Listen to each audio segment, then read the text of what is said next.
Oke, untuk saat ini saya akan sharing tentang cara membuat konten sederhana lewat handphone yang kita punya selama sehari-hari. Yaitu di sini judulnya maksimalkan gadget kamu buat konten sederhana. Baik, sebelum kita masuk ke materi kita saat pagi ini, saya mau perkenalkan diri saya terlebih dahulu. Nama saya Hana Sofi Rumapea. Saya merupakan mahasiswa aktif Universitas Bina Sarana Informatika, jurusan Ilmu Komunikasi Peminatan Broadcasting. Jadi saat ini saya sudah semester 7 dan sekarang juga saya sedang magang. Baik, untuk sedikit background saya, terutama di bidang kreatif dan konten kreator, saya merupakan brand ambassador dari kuliah BSI aja, Universitas BSI. Saya juga sebagai talent untuk kegiatan-kegiatan kampus, untuk branding kampus seperti kegiatan-kegiatan offline, online, dan pembuatan konten-konten yang ada di sosial media kuliah BSI aja. Dan saya saat ini sedang magang bulan keempat di Bekasi Keren. Jadi Bekasi Keren ini merupakan program dari Bapak Wali Kota Bekasi, Pak Tri Adianto. Jadi Kota Bekasi Keren ini milik Pak Tri Adianto. Jadi saya sebagai talent untuk membuat konten-konten yang ada di Kota Bekasi Keren. Saya juga pernah membuat konten voice over untuk Instagram resmi Wali Kota Bekasi, Bapak Tri Adianto. Baik, tentunya kita semua punya HP ya. Jadi HP setiap hari kita gunakan untuk berkomunikasi, untuk melihat konten-konten, untuk membuka sosial media. Pokoknya setiap hari pasti kita megang HP. Nah, jadi satu HP ini bisa banyak nih bisanya, bisa kita gunakan untuk membuat konten. Contohnya apa? Mencari ide, menulis skrip, mengambil gambar, mengambil foto, lalu mengunggah konten di sosial media seperti TikTok, YouTube, sampai Instagram, dan masih banyak sosial media lainnya. Lalu kita juga bisa merekam suara nih dengan HP kita. Tentunya di semua HP Bapak Ibu dan teman-teman pasti ada ya aplikasi record yang sudah ada tersedia di handphone. Lalu kita juga bisa mengedit konten dan juga membuat desain kayak misalnya desain poster dan lain sebagainya. Oke, baik. Di sini adalah masalah-masalah saat kita membuat konten. Masalah-masalah sederhana sebenarnya, simpel. Kalau misalnya kita bikin konten, kadang tuh pencahayaannya buruk, jadi gambarnya gelap, wajahnya nggak terlihat jelas, lalu juga audionya tidak jelas, suaranya berisik, terus pelan atau pecah-pecah, jadi sangat sulit dipahami oleh audiens yang menonton konten kita. Lalu juga ceritanya kadang nggak akurat. Nah, alurnya membosankan. Nah, pesannya nggak jelas. Terus juga nggak diingat sama penonton. Jadi penonton waktu udah nonton konten kita, baru sebentar mereka udah scroll lagi. Jadi kurang menarik. Nah, jadi masalah-masalah inilah yang akan kita ulik. Ya. Tips yang pertama adalah kamera depan vs kamera belakang. Tentunya kalau misalnya kita mau bikin konten, hal pertama yang kita butuhkan adalah kamera. Ya, jadi kamera depan dan kamera belakang. Apa sih bedanya antara kamera depan dan kamera belakang?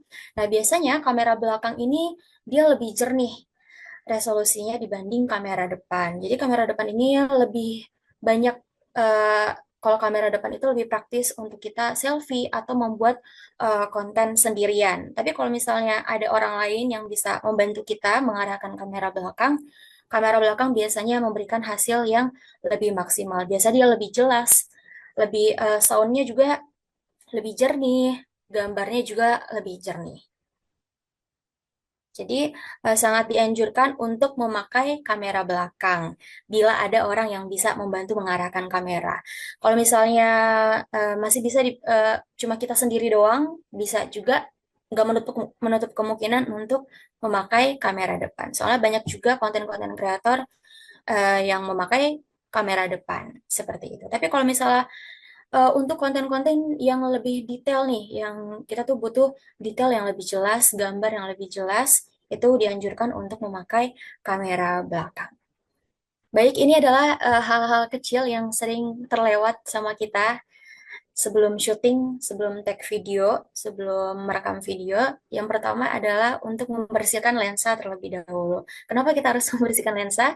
ya agar videonya lebih jernih dan tidak buram. Dan lalu yang kedua, pastikan storage-nya cukup, penyimpanannya cukup.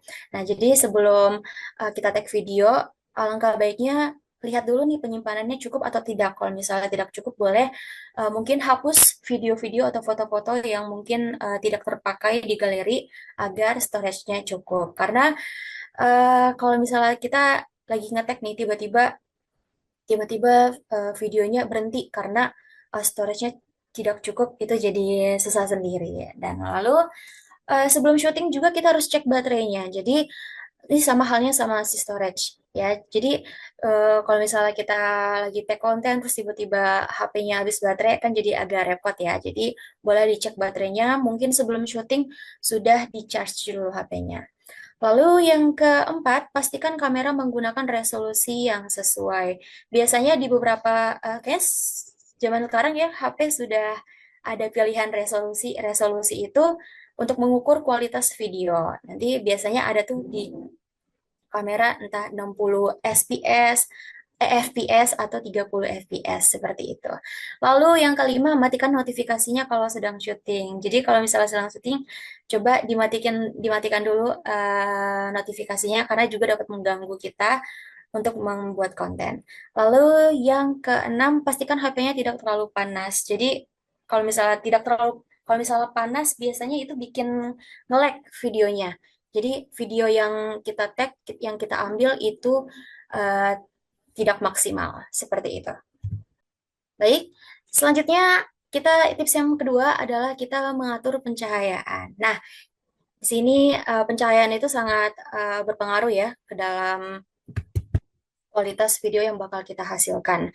Jadi kalau misalnya Bapak Ibu dan teman-teman belum punya lighting profesional, manfaatkan cahaya alami, misalnya cahaya matahari. Misalnya kita syuting dekat jendela nih, kita lagi ada di dalam ruangan di indoor.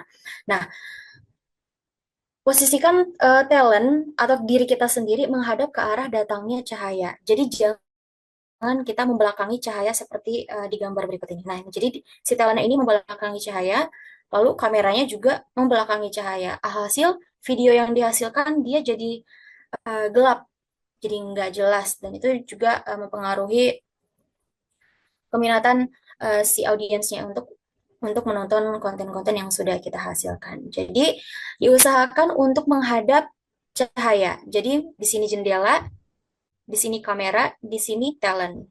Jadi sangat dilarang untuk membelakangi cahaya. Sama halnya dengan indoor, di outdoor. Kita di luar ruangan. Nah, ini contohnya, ini jangan membelakangi cahaya matahari. Nah, jadi cahaya matahari ini jangan kita belakangi, usahakan kameranya ini di sini, baru si talentnya di sini. Jadi matahari, kamera, dan talent. Jadi biar hasil videonya itu lebih terang dan lebih jelas. Jadi kalau misalnya kita ngomong juga mulut kita bisa dibaca, raut wajah kita juga bisa dilihat sama audiens. Lalu tips yang ketiga, video yang terlalu goyang bisa membuat penonton tidak nyaman. Nah, kalau misalnya eh, ada namanya tripod. Jadi tripod itu biasanya kita pakai sebagai konten kreator untuk tag video. Nah, kalau misalnya Bapak Ibu dan teman-teman nggak punya tripod, boleh di diinisiasi dengan menyandarkan HP, misalnya kayak di rak buku atau di meja, diganjel dengan botol. Nah, seperti itu. Saya juga dulu sering kayak gitu, kalau misalnya nggak punya tripod. Nah, terus yang kedua, gunakan meja, lalu gunakan rak, boleh misalnya diganjel dengan buku, itu juga bisa. Nah, lalu kalau misalnya untuk konten-konten yang kayak kita lagi jalan-jalan, lagi vacation, nah itu bisa dipegang dengan dua tangan. Jadi videonya itu nggak gemetar, nggak goyang. Seperti itu. Kalau misalnya tidak punya tripod. Kalau misalnya punya tripod, boleh digunakan karena pastinya bakal lebih bagus. Kalau misalnya belum punya, nggak apa-apa, jangan nanti bertahap aja. Kalau misalnya sekarang belum punya tripod, mungkin nanti setelah kita bikin konten sekian sekian sekian, nanti di hari kemudian kita beli tripod itu juga bisa.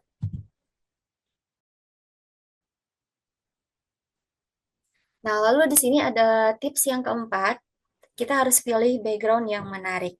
Nah, jadi sesuaikan dengan jenis kontennya juga. Misalnya kita pengen bikin konten outfit check atau make up. Nah, itu disarankan untuk pilih background yang terang dan warnanya itu lebih soft karena warna pakaian yang kita tampilkan itu bisa lebih terlihat jelas kalau misalnya kita bikin make up, konten-konten make up. Nah, itu warna make upnya jadi lebih jelas karena saya juga sebagai mahasiswa broadcasting, kita juga bikin-bikin konten, bikin-bikin film. Nah, background itu sangat diperhatikan karena sekecil apapun itu sangat berpengaruh. Walaupun memang nggak dilihat sama audiens, tapi tetap kita sebagai konten kreator, sebagai misalnya pembuat film atau segala macam itu harus memperhatikan backgroundnya. Karena kalau misalnya kita bikin konten tentang makanan nih, tapi backgroundnya adalah pasar yang ya kalau kita tahu pasar itu kan tampilannya kurang enak ya. Nah, jadi itu audiens juga jadi nggak menarik hasil mereka jadi ya udah nggak menarik scroll scroll scroll gitu. Jadi konten kita juga engagementnya rendah. Kelima itu adalah kita harus setting audio. Kalau misalnya Bapak Ibu dan teman-teman belum punya mikrofon, nah usahakan cari tempat yang minim noise, seperti di dalam ruangan, seperti itu ya. Terus yang kedua, hindari tempat dengan gema, dengan misalnya atap yang terlalu tinggi, itu bakal mempengaruhi suara kita. Jadi suara kita nggak terdengar dengan jelas. Lalu yang ketiga, jangan terlalu jauh dari HP, karena pasti suaranya nggak akan jelas dan audiens juga jadi kayak nggak ngerti apa yang kita omongin. Lalu selanjutnya, hindari suara kendaraan atau berbicara di belakang. Nah, ini kalau bisa jangan di outdoor yang ramai kendaraan, ramai orang, karena itu bakal mempengaruhi suara yang dihasilkan oleh konten kita. Oke, baik. Selanjutnya, kita jangan sampai merekam sebelum punya ide. Ini salah satu prinsip yang paling penting. Jangan menekan tombol record sebelum tahu apa yang ingin kita sampaikan. Jadi kesalahan yang sering terjadi adalah eh, nanti kita berpikir kayak udah rekam aja dulu nanti pas editing baru mikir. Nah, akibatnya banyak footage-footage yang nggak terpakai. Tapi kita bingung nih mau membuat cerita seperti apa untuk konten kita. Nah, gunakan formula sederhana yaitu hook, isi, dan endingnya atau CTA. Oke, kita bahas satu-satu. Yang pertama adalah hook. Hook itu bagian pertama yang membuat orang berhenti scrolling. Kalau misalnya Bapak Ibu sering lihat konten-konten di TikTok atau sosial media, misalnya kayak contohnya 3 kesalahan yang bikin video HP kamu kelihatan amatiran. Nah, seperti itu. Nah, jadi itu hook itu fungsinya untuk menarik audiens gitu, untuk menonton video kita sampai habis. Lalu ada isi videonya. Nah, setelah membuat orang berhenti untuk nge-scroll video kita, nah kita berikan nih informasi yang dijanjikan nih, kayak apa sih yang bakal kita kasih ke mereka. Misalnya, yang pertama, kalau misalnya HP kamu pencahayaannya salah, audionya nggak jelas, dan komposisi terlalu monoton, ini video buat kamu. Nah, jadi itu bikin audiens tuh makin menarik. Nah, lalu yang ketiga adalah value. Value itu bisa dibilang sebagai solusi nih, solusi dari contoh yang saya berikan tadi, solusi yang bisa langsung dipraktikkan sama audiens. Misalnya, kalau syuting indoor, coba hadapkan talent ke arah jendela agar mendapatkan cahaya yang lebih baik, gitu, seperti itu. Lalu yang keempat adalah CTA, ajak penonton melakukan sesuatu. Nah, contohnya, kalau kamu udah nonton video ini, yuk praktikin 3 tips ini di video kamu berikutnya, seperti itu. Nah, jadi CTA ini eh, fungsinya untuk mengajak audiens untuk tips-tips yang sudah kita berikan sebelumnya.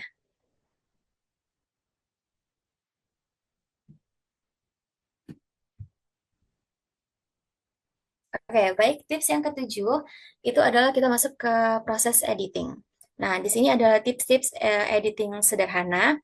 Yang pertama, kita harus potong bagian-bagian yang tidak digunakan. Karena kalau misalnya Bapak Ibu perhatikan di konten-konten seperti Instagram dan TikTok itu mana ada konten yang sampai 1 jam seperti di YouTube kan.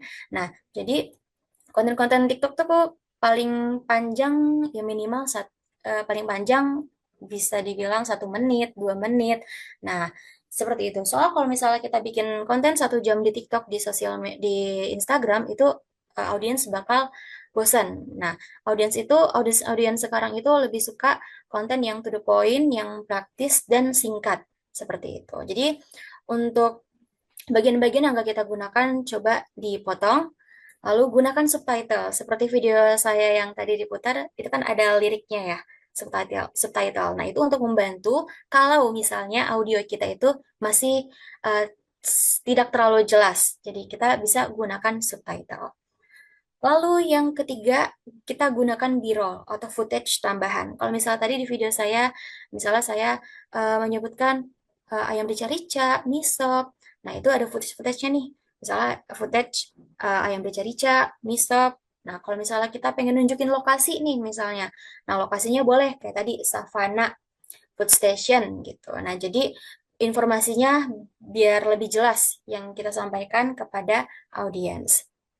Lalu yang keempat, gunakan background atau musik yang sesuai. Sebenarnya ini opsional ya, cuman biasanya kita gunakan background dan musik ini biar kontennya lebih menarik dan biar lebih hidup gitu. Jadi rasa yang kita ingin sampaikan kepada audiens itu tersampaikan. Lalu kita bisa gunakan sound effect agar lebih menarik. Misalnya kita lagi goreng nih, kita lagi bikin konten masak. Nah, kita lagi menggoreng ikan. Nah, itu kalau misalnya sound effect, misalnya kayak kalau kita goreng ikan kan kayak ada suara minyak-minyak gitu. Kalau misalnya di kamera tidak terdengar lebih jelas, kita bisa gunakan sound effect. Nah, sound effect ini bisa kita cari di YouTube, di TikTok, di Instagram juga bisa kita download. Atau misalnya di aplikasi editing yang sering saya pakai itu adalah aplikasi CapCut. Nah, jadi di CapCut itu sudah banyak stok-stok audio yang bisa kita pakai secara gratis. Walaupun memang ada beberapa yang berbayar. Nah, itu bisa bisa banget kita gunakan.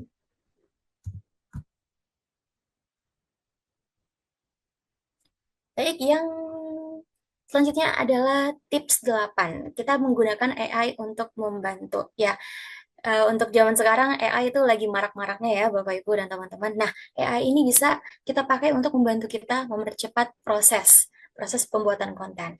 Misalnya apa? Tadi ide dan hook. Tadi saya udah jelasin hook tuh gimana caranya eh, menarik audiens untuk menonton konten kita. Nah, jadi kita bisa cari ide dan opening yang menarik. Lalu yang selanjutnya adalah script dan caption. Nah, kita bisa kembangkan nih script atau isi video yang bakal kita ucapin nanti waktu kita take konten. Terus konsep videonya kita pengen kayak gimana, boleh tanya AI atau teksnya nih. Kalau misalnya kita udah bikin teks sendiri, tapi rasanya kayak masih acak-acakan, boleh minta bantuan AI untuk disempurnain lagi. Lalu yang ketiga adalah desain. Nah, desain misalnya seperti thumbnail, biar lebih menarik nih kayak a day in my life seperti itu. Nah, kita bisa minta bantuan AI untuk membuat gitu. Thumbnail, bisa poster, bisa cover video, atau desain grafis, dan lain-lainnya. Dan tentunya jadikan AI ini sebagai untuk membantu kita ya, tapi kreativitasnya tetap milik kita. Jadi AI ini sebagai pembantu saja. Kalau misalnya kita serahin semua konsep isi itu ke AI, itu wah eh, kurang dianjurkan untuk memakai AI sepenuhnya seperti itu. Jadi AI hanya untuk membantu kita saja. Oke, untuk workflow-nya, jadi setelah kita bikin ide, lalu kita bikin script, lalu kita syuting videonya, setelah kita syuting, kita edit-edit, lalu kita upload ke sosial media. Nah, kita lanjut analisis. Nah, setelah kita analisis nih, misalnya like-nya kurang, komennya kurang, share-nya kurang. Nah, itu kita bisa analisis sebenarnya apa sih yang kurang. Nah, lalu itu bisa jadi bahan evaluasi kita untuk membuat konten-konten selanjutnya. Misalnya kameranya masih kurang bagus nih posisinya atau kameranya masih buram. Nah, itu bisa kita evaluasi lagi agar konten kita selanjutnya itu bisa lebih menarik. Oke, baik. Terima kasih. Itu saja yang bisa saya sampaikan terkait pembuatan konten secara sederhana. Kurang lebihnya mohon maaf. Terima kasih.